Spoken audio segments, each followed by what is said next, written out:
Hello friend, welcome to our channel movie freak. आज हम जिस मूवी का एक्सप्लेन करने जा रहे हैं उसका नाम है मेगन। दोस्तों, मूवी की स्टार्टिंग में हमें केडी नाम की लड़की को दिखाया जाता है जो कि अपने पेरेंट्स के साथ माउंटेन्स पे जा रही थी। यहाँ केडी के पास एक टॉय था जिसे वो अपने टैबलेट के जरिए कंट्रोल कर रही थी। अभी केडी को इसकी बुरी लत लग चुकी थी। यहाँ उसके पेरेंट्स उसे टैबलेट नीचे रखने के लिए बोलते हैं, लेकिन वो उनकी एक नहीं सुनती। यहाँ माउंटेन पे अचानक ही बर्फ पड़नी शुरू हो जाती है, जिसकी वजह से इन्हें रास्ता दिखाई नहीं देता और एक ट्रक के साथ इनकी कार का एक्सीडेंट हो जाता है। दूसरी तरफ हम केडी की आंट जेमा को देखते हैं जो कि एक टॉय कंपनी में काम करती है। फिलहाल जेमा एक एडवांस टॉय के ऊपर काम कर रही है जो कि एक रोबोट डॉल है, जिसे जेमा ने इस तरीके से प्रोग्राम किया था जो खुद से ही चीजें सीख सकती है। हम अभी से ही देख पाते हैं कि इस डॉल में कुछ गड़बड़ियां हो रही हैं। तभी जेमा का बॉस डेविड गुस्से में यहाँ पर आता है क्योंकि उनकी एक राइवल टॉय कंपनी ने उनके जैसा ही एक प्रोडक्ट निकाला था और वो उस डॉल को आधी कीमत में बेच रहे थे। डेविड भी चाहता था कि वो कोई ऐसा टॉय बनाए जिसे वो सस्ते में बेच सके। वहीं जेमा उसे बताती है कि वो इतना एडवांस टॉय बनाने में लगी है जिसे कोई भी कंपनी कॉपी नहीं कर सकती। यहाँ डेविड को वो अपनी रोबोट टॉय दिखाती है जिसका नाम मेगन है, लेकिन यहाँ डेमो के टाइम पर ही मेगन के अंदर कुछ गिलिच होने लगते हैं और उसके सर में आग भी लग जाती है। ये सब देखकर डेविड बिल्कुल भी खुश नहीं होता और जेमा को ऑर्डर देता है कि वो इस प्रोजेक्ट को बंद करके कोई नया और सस्ता प्रोडक्ट बनाए।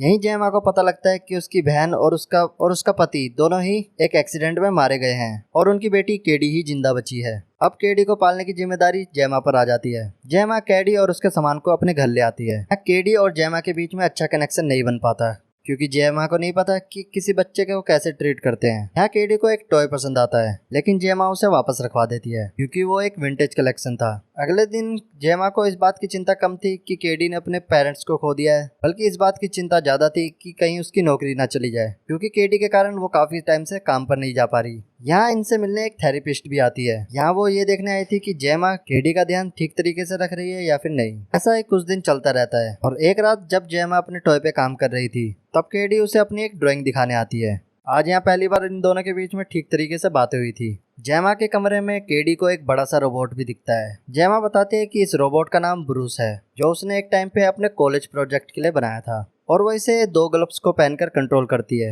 यहाँ केडी इस रोबोट को देखकर काफी खुश होती है और वो बोलती है कि अगर उसके पास ऐसा कोई खिलौना हो तो वो जिंदगी भर कोई खिलौना नहीं मांगेगी। इस बात को सुनकर जेमा डिसाइड कर लेती है कि वो मेगन रोबोट को पूरा बनाएगी। यहाँ जेमा अपने दोनों असिस्टेंट के साथ मिलकर मेगन रोबोट को पूरा बना लेती है, जिसके बाद वो अपने बॉस डेविड को बुलाते हैं। वो देखता है कि एक कमरे के अंदर मेगन बैठी हुई थी और वहाँ जेमा केडी को लेकर आती है। यहाँ जेमा बताती है कि ब्रूस को चलाने के लिए एक इंसान लगता है, लेकिन मेगन एक बहुत एडवांस रोबोट है और इसके अंदर खुद से ही सोचने समझने की क्षमता है। यहाँ जेमा मेगन को ऑन करती है और यहाँ मेगन को केडी के साथ पेयर कर देती है, जिससे मेगन केडी को ही अपनी प्राइमरी यूजर मानेगी और उसी की बातों को हमेशा सुनेगी। स्टार्ट होने के बाद मेगन केडी से एकदम इंसानों की तरह बात करती है। इसके बाद मेगन केडी की एक हुबहू ड्राइंग भी बनाती है, जिसे देखकर उनका बॉस डेविड काफी खुश होता है क्योंकि किसी ने भी आज तक इतना एडवांस टॉय नहीं बनाया था। क्योंकि भले ही ये महंगा है, लेकिन बच्चे इसे खरीदने के बाद दूसरे टॉयज को भूल जाएंगे। अब यहाँ डेविड जेमा से बोलता है कि वो अपने टॉय को पूरी तरह से तैयार कर ले ताकि उनका चेयरमैन भी इसे मार्केट में उतारने के लिए मान जाए। जिसके बाद जेमा मेगन को अपने घर ले आती है और वो केडी के साथ काफी टाइम एक्सपेंड करने लगती है। मेगन केडी को होमवर्क करवाती है, उसकी बुरी आदतों पे उसे टोकती है, जैसे कि फ्लश ना करना या हाथ ना धोना, और वो उसे रात को कहानी भी सुनाती है। यहाँ केडी भी अब मेगन के आने से बहुत खुश होने लगती है। अब वो उसे टिकटॉक पर नाचना भी सिखाती है। इसके बाद जेमा को केडी की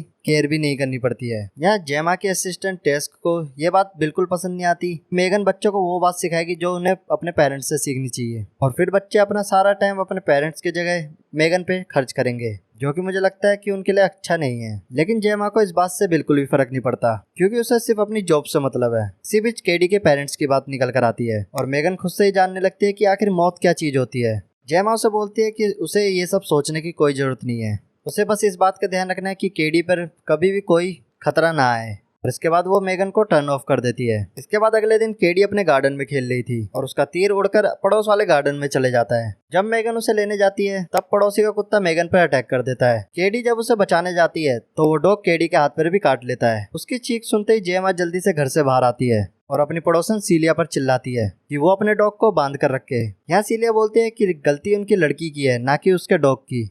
इसके बाद जेमा केडी को हॉस्पिटल लेके जाती है और वहीं दूसरी तरफ मेगन उस डॉग पर काफी ज्यादा गुस्सा हो गई थी। अब रात को केडी और जेमा के सो जाने के बाद मेगन चुपके से बाहर आती है। सीलिया के डॉग को उसी की आवाज में बुलाकर अपने पास लाकर उसे मार देती है। अगले दिन सीलिया पूरे मोहल्ले में अपने डॉग को ढूंढती है, लेकिन उसे वो कहीं नहीं मिलता। यहाँ जेमा भी उसे चिल्लाते हुए देख लेती है और इसके बाद वो केडी के कमरे में आकर देखती है कि मेगन अपनी चार्जिंग वाली जगह पर ही बैठी हुई है। यहाँ पर केडी को कुछ दिन आराम करना चाहिए, लेकिन जेमा अपने साथ उसे ऑफिस ले जाने के लिए बोलती है, क्योंकि आज उन्हें चेयरमैन के सामने मेगन को प्रेजेंट करना था और ये बात मेगन को बिल्कुल अच्छी नहीं लगती। ऑफिस के अंदर चेयरमैन और बाकी के बोर्ड मेंबर के आगे मीटिंग शुरू होती है, जिसमें वो मेगन और केडी को एक कमरे के अंदर देखते हैं। मेगन केडी को अपने साथ खेलने के लिए पूछती है, लेकिन केडी जोर जोर से रोना शुरू कर देती है, क्योंकि उसे आज अपने पेरेंट्स की याद आने लगती है। अब यहाँ मेगन केडी को काफी अच्छे से कन्फर्ट करती है और ये भी कहती है कि वो हमेशा उसके साथ रहेगी। ये देखकर बोर्ड मेंबर्स सभी तालियां बजाने लगते हैं और चेयरमैन इस टॉय को मार्केट में उतारने की परमिशन दे देता है, मगर इन्हें ये प्रोडक्ट पब्लिक के आगे 2 हफ्तों के अंदर ही प्रेजेंट करना होगा, क्योंकि कोई और कंपनी इस आइडिया को ना चुरा ले। दूसरी तरफ हम डेविड के असिस्टेंट कर्ट को देखते हैं, जो मेगन की सभी इंपॉर्टेंट फाइल को अपने लैपटॉप के अंदर चुरा रहा था। अगले दिन जेमा केडी से कुछ बात करने की कोशिश करती है, लेकिन केडी मेगन के साथ इतना घुल मिल गई थी कि वो जेमा की बात को इग्नोर कर देती है। यहाँ जेमा मेगन को टर्न ऑफ होने के लिए बोलती है, लेकिन केडी इस बात से गुस्सा होकर वापस मेगन को टर्न ऑन कर देती है। अब उसे जेमा के होने ना होने से कोई फर्क नहीं पड़ रहा था। अगले दिन केडी की थेरेपिस्ट उससे मिलने के लिए आती है, जिसके कुछ सवालों पर केडी उदास होने लगती है। ये देखकर मेगन को थेरेपिस्ट पे गुस्सा आ जाता है। यहाँ थेरेपिस्ट जेमा को समझाती है, जो मेगन केडी के लिए सारे काम कर रही है उन कामों को जेमा को करना चाहिए, वरना उसे मेगन के साथ ही ज्यादा लगाव हो जाएगा। रात में जेमा केडी से बात करने की कोशिश करती है, लेकिन मेगन बार बार बीच में बोलने लगती है। जेमा बोल रही थी केडी बाहर के स्कूल में पढ़ने जाए ताकि वो सोशल स्किल डेवलप कर सके, लेकिन केडी इसके लिए साफ मना कर देती है, क्योंकि मेगन उसे घर पर ही बहुत कुछ सिखा रही थी। इसके बाद दोनों में बहस हो जाती है और इसके बाद केडी गुस्सा होकर यहाँ से उठकर जाने लगती है। जेमा केडी का हाथ पकड़कर उसे रोकने की कोशिश करती है, तो मेगन डरावनी आवाज में जेमा को धमका देती है कि वो केडी को जाने दे। इसके बाद जेमा रिमोट से उसे टर्न ऑफ कर देती है। हम देखते हैं कि मेगन सिर्फ टर्न ऑफ होने का नाटक करती है और अब इस पर किसी का भी कोई कंट्रोल नहीं था। अगले दिन जेमा केडी को एक आउटडोर स्कूल लेके जाती है, लेकिन यार केडी जिद करती है कि वो मेगन को अपने साथ रखेगी। आखिरकार जेमा केडी की बात मान लेती है और वहाँ उसे मेगन को बाकी बच्चों के टॉयज के साथ बैठा देती है। अब एक एक्टिविटी के दौरान केडी की जोड़ी एक ब्रैंडन नाम के लड़के से बना दी जाती है और जब वो दोनों जंगल में अकेले थे तब वहाँ ब्रैंडन केडी को परेशान करने लगता है। तभी अचानक हम देखते हैं कि मेगन वहाँ आ गई थी। अब यहाँ मेगन ब्रैंडन के सामने कुछ नहीं बोलती और ब्रैंडन उसे उठाकर वहाँ से भाग जाता है और जंगल में ले जाकर उसे पीटने लगता है। तभी अचानक ही मेगन ब्रैंडन के कान को पकड़ के खींचने लगती है, इतना कि वो उसके सर से अलग ही हो जाता है। इसके बाद मेगन ब्रैंडन के पीछे डरावने तरीके से भागने लगती है। ब्रैंडन अपनी जान बचाने के चक्कर में एक सड़क पर जाकर गिर जाता है, जिसके बाद एक कार आकर उसे कुचल देती है। यहाँ सबको लगता है कि ब्रैंडन की मौत एक हादसा है और यहाँ केडी किसी को मेगन वाली बात नहीं बताती।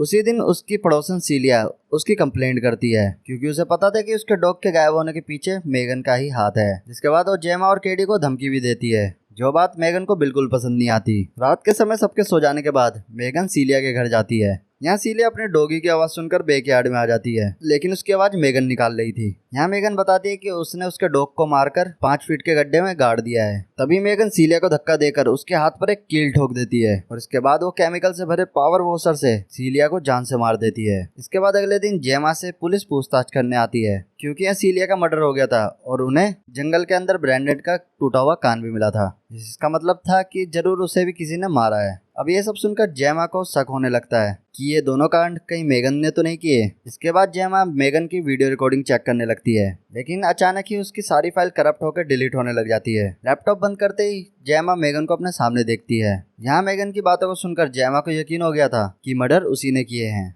अब क्योंकि मेगन उसकी एक बात नहीं सुन रही थी, अब जेमा चालाकी से मेगन का मैनुअल बटन बंद कर देती है और उसे बांधकर कंपनी ले जाने लगती है। आज ही के दिन मेगन का लॉन्च होना था और जेमा चाहती थी कि मेगन को वो उससे पहले ही ठीक कर दे। अब यहाँ केडी मेगन के बिना बिल्कुल पागल सी हो जाती है और जेमा पर जोर जोर से चिल्लाने लगती है। इधर जेमा के असिस्टेंट को बिल्कुल यकीन नहीं होता कि मेगन किसी का मर्डर भी कर सकती है, क्योंकि ये सब फ्यूचर तो उन्होंने मेगन के अंदर डाले ही नहीं। इसका मतलब ये था कि मेगन ने ये सब खुद से ही सीख लिया है ताकि वो केडी के रास्ते में आने वाली मुसीबतों को पहले ही हटा दे। जेमा का मानना था कि अगर वो मर्डर मेगन ने ही किए हैं तो वो उसे लॉन्च नहीं कर सकते और वो उन्हें तुरंत ही खत्म कर देना चाहिए। दूसरी तरफ मेगन की लॉन्च की तैयारी जोरों से चल रही थी और यहाँ डेविड मेगन को इस सदी का सबसे एडवांस टॉय बता रहा था। इसके बाद जेमा जब केडी से मिलने जाती है तब वो वहाँ उसे खींचकर थप्पड़ मार देती है, लेकिन बाद में वो माफी भी मांगती है। यहाँ जेमा को अपनी गलती समझ आ जाती है कि उसे अपनी जिम्मेदारियों को सही से निभाना चाहिए था, जबकि उसने ये सारा काम एक डॉल पर छोड़ दिया और केडी को उससे कुछ ज्यादा ही लगाव हो गया। यहाँ केडी भी जेमा की बात मान लेती है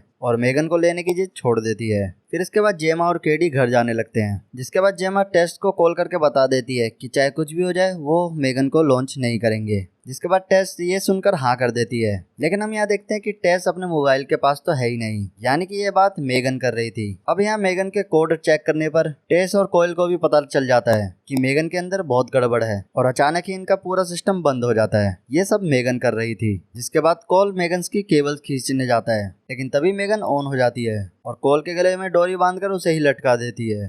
टेस जल्दी से कोल को छुड़ाने भागती है और इतने में मेगन एक गैस टैंक को पंचर करके वहां से चली जाती है, जिससे वहां के वर्कशॉप में आग लग जाती है। यहाँ रास्ते में मेगन को डेविड मिलता है, जिसे वो पहले अपना टिकटॉक वाला डांस दिखाती है और फिर एक ब्लेड उठाकर उसकी तरफ जाने लगती है। यहाँ डेविड भागता हुआ जल्दी से लिफ्ट के पास जाता है, जिसके अंदर कर्ट ऑलरेडी था। यहाँ मेगन डेविड की पीठ में ब्लेड घुसा देती है और फिर वो कर्ट को भी इस तरीके से मारती है जिससे लोगों को लगे कि जलन में टेड ने अपने बॉस को मारा और फिर खुद भी मर गया। इसके बाद लिफ्ट सीधा नीचे जाकर लॉबी में खुलती है, जिसमें पड़ी दोनों लाशों को देखकर लोग चिल्लाने लगते हैं और वहीं मेगन डेविड की कार लेकर यहाँ से निकल जाती है। इधर जेमा रात में उठकर देखती है कि मेगन उसके घर में है। यहाँ मेगन जेमा से एक डील करने की कोशिश करती है कि मेगन को हमेशा केडी के साथ रहने दे, वही उसका अच्छे से ख्याल रख सकती है और जेमा अपने करियर पर ध्यान दे सकती है, जो वो हमेशा से चाहती थी। फिर जेमा मेगन को फिर से मैनुअली बंद करने की कोशिश करती है तो मेगन उसका गला दबाने लगती है। अब आवाजें सुनकर केडी भी इस तरफ आने लगती है, लेकिन जेमा केडी को वापस अपने कमरे में जाने को बोलती है, नहीं तो मेगन उसकी गर्दन उखाड़ देगी। जिसके बाद जेमा पानी के गिलास को मेगन के सर पर फोड़ देती है, जिसकी वजह से मेगन में थोड़ा सा शॉर्ट सर्किट हो जाता है और वो पहले से भी अजीब तरीके से चलने लगती है। अब यहाँ जेमा भागते हुए जल्दी से अपनी वर्कशॉप में आती है और एक हेयर ट्रिमर को चालू करके उससे मेगन के ऊपर अटैक कर देती है। इससे मेगन का चेहरा काफी कट जाता है, लेकिन उसके बाल ट्रिमर में फंसने की वजह से वो बंद हो जाता है। अब यहाँ मेगन बताती है कि वो जेमा को मार नहीं सकती, नहीं तो उसे भी बंद कर कूड़े में फेंक दिया जाएगा, इसलिए वो जेमा को पैरालाइज कर देगी। लेकिन तभी यहाँ केडी आ जाती है और इनकी बातें सुन लेती है। मेगन उसे भी अपनी तरफ करने की कोशिश करती है कि उन्हें मिलकर जेमा को रास्ते से हटा देना चाहिए और फिर उन दोनों के बीच में कभी कोई नहीं आएगा, लेकिन केडी ऐसा नहीं करती और वो बड़े वाले रोबोट ब्रूस के ग्लव्स पहनकर उसे चालू कर देती है। फिर केडी उस रोबोट से मेगन का गला पकड़कर उसे जमीन पर पटक देती है और फिर उसके 2 टुकड़े भी कर देती है। लेकिन इसके बाद भी मेगन नहीं रुकती और वो केडी को भी जान से मारने का सोच लेती है, लेकिन तभी पीछे से जेमा मेगन पर अटैक कर देती है। वो उसके सर के सारे पुर्जे निकालकर उसके ब्रेन चिप को निकालने ही वाली थी, पर मेगन उसका गला दबाने लगती है। तभी केडी एक स्क्रू ड्राइवर लेकर मेगन की चिप में घुसेड़ देती है, जिससे फाइनली मेगन बंद हो जाती है। इसके बाद यहाँ पुलिस भी आ जाती है, जिन्हें टेस और कोयल लेकर आए थे, क्योंकि उस हादसे में जिंदा बच गए थे। फिल्म के एंड में हम देखते हैं कि जेमा के घर में लगा एलेक्सा वो अपने आप ही टर्न ऑन हो गया है, जिसका मतलब जरूर मेगन ने अपना डेटा इस एलसी में ट्रांसफर कर दिया होगा और ये मूवी यहीं पर एंड हो जाती है। सो दोस्तों, अगर ये मूवी आपको अच्छी लगी हो तो हमारे चैनल मूवी फ्रीक को सब्सक्राइब कर दीजिए। मिलते हैं नेक्स्ट मूवी एक्सप्लेन के साथ, तब तक के लिए गुड बाय।